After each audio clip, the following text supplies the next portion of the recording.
Buenas tardes, les vamos a hablar acerca de la formación de los compuestos. Nosotros somos estudiantes del Instituto Tecnológico de Zacatepec de la asignatura de Química. Somos el equipo 2 del grupo WA. Nuestro equipo está conformado por Aarón, Rocío, Gabriela y su servidora Yamilet. Empecemos. Para saber primero los compuestos hay que tener en cuenta las nomenclaturas. Para esto se han aceptado 3 tipos de nomenclaturas que siguen las normas de la Unión Internacional de Química Pura y Aplicada para los Compuestos Químicos Inorgánicos, que es la nomenclatura sistemática, la nomenclatura stock y la nomenclatura tradicional. Vamos a explicar cada una de ellas. Por ejemplo, la nomenclatura sistemática. Para este tipo de nomenclaturas se van a nombrar con prefijos y va a depender del número de moléculas que tenga cierto compuesto. Por ejemplo, si tiene 1 se va a llamar mono, si tiene 2 va a tener el prefijo di, si tiene 3, tri, y así sucesivamente. Hay que tener en cuenta que si el elemento solo trabaja con un estado de oxidación no se van a usar prefijos. La estructura entonces sería prefijo seguido de la palabra óxido más el nombre del elemento.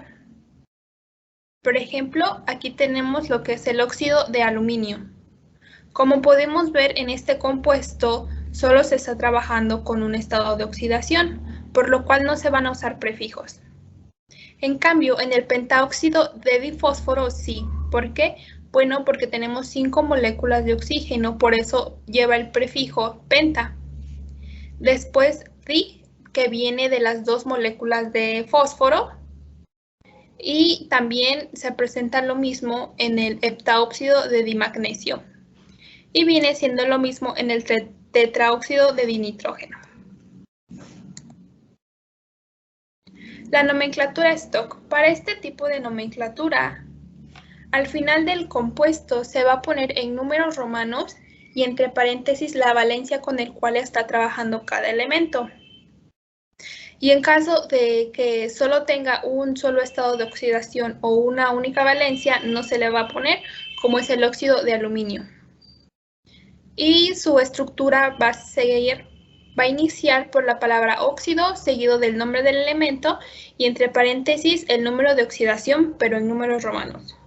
Por ejemplo, en los ejemplos que ya teníamos, que es el óxido de fósforo, al final se le va a poner la valencia 5, que es la valencia con el que está trabajando. Pasa lo mismo en el óxido de nitrógeno y en el óxido de magnesio. En la nomenclatura tradicional, esta nomenclatura se sabe que se debe terminar en oso e ico, y como prefijo tiene el hipo y el per. Esta nomenclatura se debe de conocer en los estados de oxidación. Podemos hacer uso de la tabla periódica.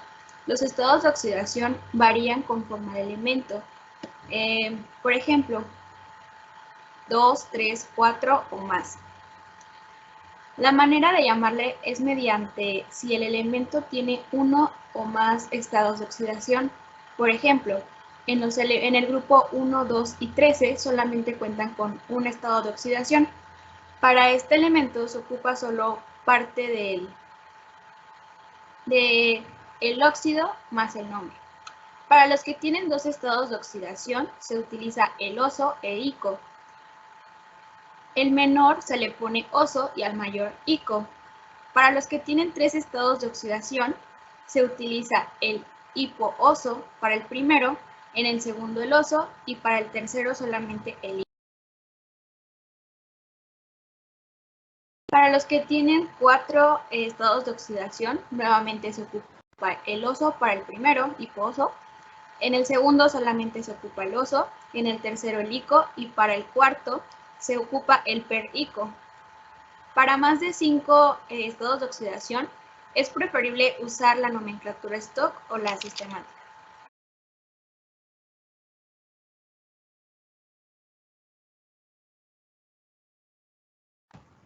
Hablemos más acerca sobre los óxidos.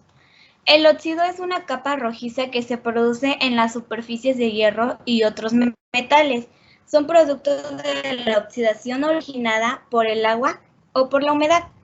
Es un compuesto químico formado por al menos un átomo de oxígeno y un átomo de algún otro elemento. El átomo de oxígeno normalmente presenta un estado de oxidación -2. Existen dos tipos de óxidos, que es el óxido básico y el óxido ácido. Enfoquémonos ahorita en los óxidos básicos. ¿Qué son los óxidos básicos? Son compuestos binarios formados por la combinación de un metal y un oxígeno. La fórmula es la que tenemos abajo, donde nos indica que M es el metal y O es el oxígeno. X es el número de oxidación del elemento metal y 2 es el número de oxidación del oxígeno. Básicamente lo que nos dice esta fórmula es que las valencias de los elementos se intercambian entre ellos y se ponen como subíndices. Para escribirlos, primero se coloca el símbolo de elemento oxidado, como tenemos en el ejemplo, que es el aluminio, seguido del símbolo del oxígeno. El elemento oxidado recibe la valencia 2 del oxígeno y el oxígeno recibe la valencia del elemento oxidado, que en este caso sería 3, que es del aluminio. Los óxidos reciben su nombre por el elemento que acompaña el oxígeno. Entonces sería óxido de y el elemento. Por ejemplo, tenemos un óxido de aluminio, que es el nombre del elemento.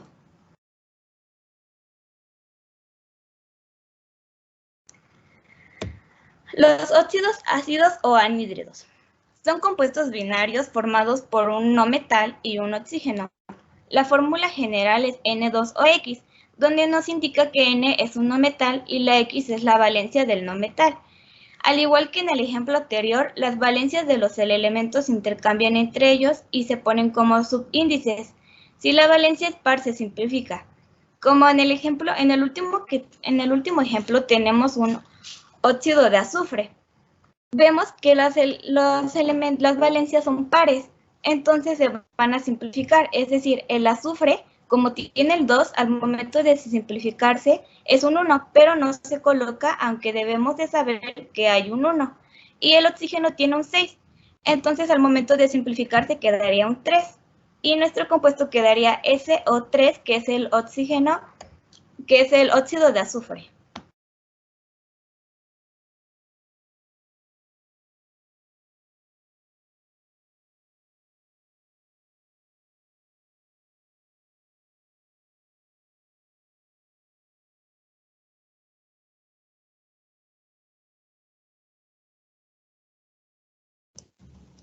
Pasemos ahora a los hidróxidos. ¿Estos cómo se van a formar? Bueno, se forman de un óxido básico, que ya fue explicado, más la combinación de agua. Estos compuestos se forman por el grupo hidroxilo, que es OH, que va a trabajar con la valencia -1, y formados por un metal. Normalmente el metal siempre va al principio y después lo que es el grupo hidroxilo. Y ahí tenemos lo que es la fórmula general, donde M va a significar el metal y la H va a ser la valencia de ese metal. También, como ya se dijo, la valencia se cruza, por eso la valencia está por fuera del paréntesis. Y hay que tener en cuenta que siempre lo que es el grupo hidroxilo va a tener la valencia -1. Por ejemplo, aquí tenemos ejemplos que, por ejemplo, el óxido básico más el agua va a dar un hidróxido de potasio. Tenemos otro óxido básico que mezclado con agua va a dar un hidróxido de magnesio.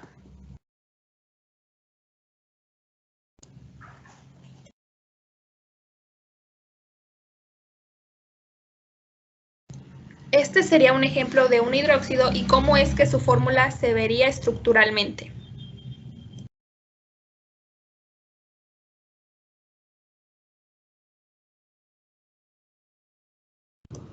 Hablemos más acerca de los hidróxidos.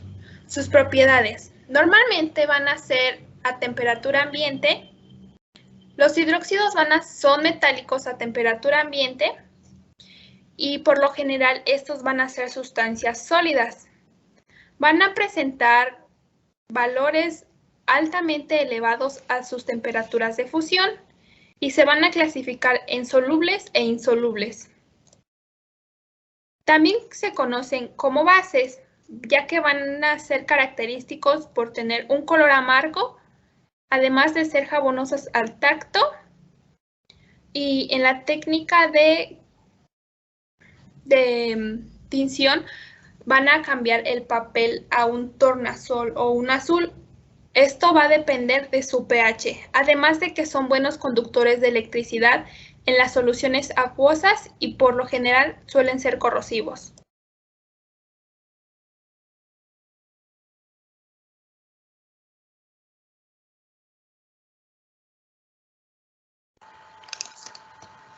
En los ácidos oxácidos, esta fórmula tiene una fórmula general.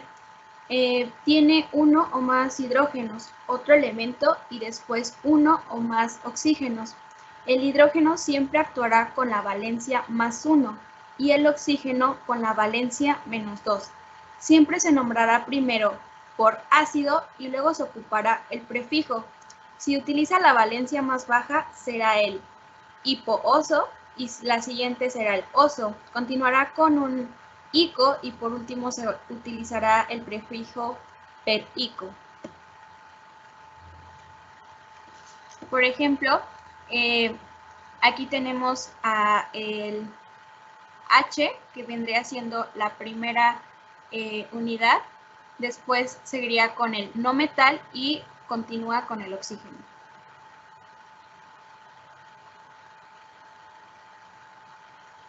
Esta es una representación gráfica de cómo se vería el compuesto.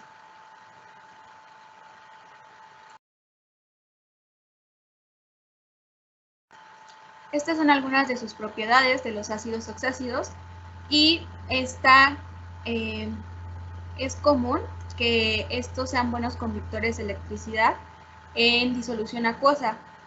Esto se refiere igualmente con el con el hidrógeno. Un oxisal es el resultado de la combinación de un hidróxido con un ácido oxácido, aunque también se puede formar de una manera más simple por la combinación de un metal y un radical. La fórmula para formar un oxisal es radical o metal más no metal más oxígeno. Según la nomenclatura de Stock, los oxisales se nombran poniendo el nombre de su anión de la siguiente forma. Primero, se cambia la terminación del nombre del anión que corresponde al oxácido, en este caso es el oso o ico, del que proviene la sal, por la terminación ito o ato. Después se pone D y el nombre de catión, por ejemplo, nitrato de calcio. El anión proviene del ácido nítrico, metal más oxígeno. Existen dos tipos de ácidos oxácidos que son sales neutras y sales ácidas. Les hablaré de las sales neutras. Las sales neutras son un tipo de sal que surge de la reacción de una base o hidróxido con un oxácido. Por ejemplo, lo que es el nitrato de calcio. En la formación de un oxisal neutro se sustituyen todos los iones hidrógenos del oxácido por cationes del hidróxido y se forma agua también en la reacción. A continuación veremos un ejemplo de sales neutras.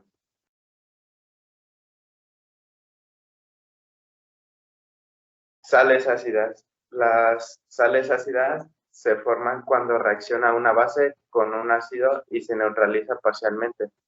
Los hidrógenos sustituibles del ácido involucrados deben tener dos o más hidrógenos sustituibles en sus moléculas, quedando una o más de ellas en la estructura de la sal.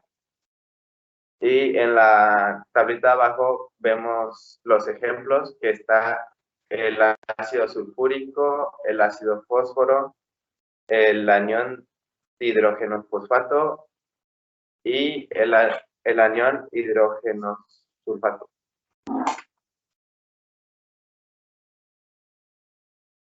Y ese es un ejemplo de sales ácidas que viene siendo el hidrógeno sulfato de calcio.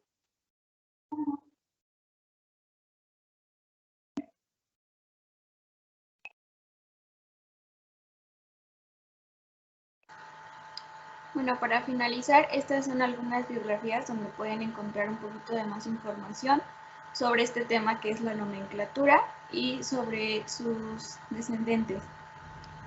Les damos las gracias y les repetimos que nuevamente somos estudiantes del Instituto Tecnológico de Zacatepec.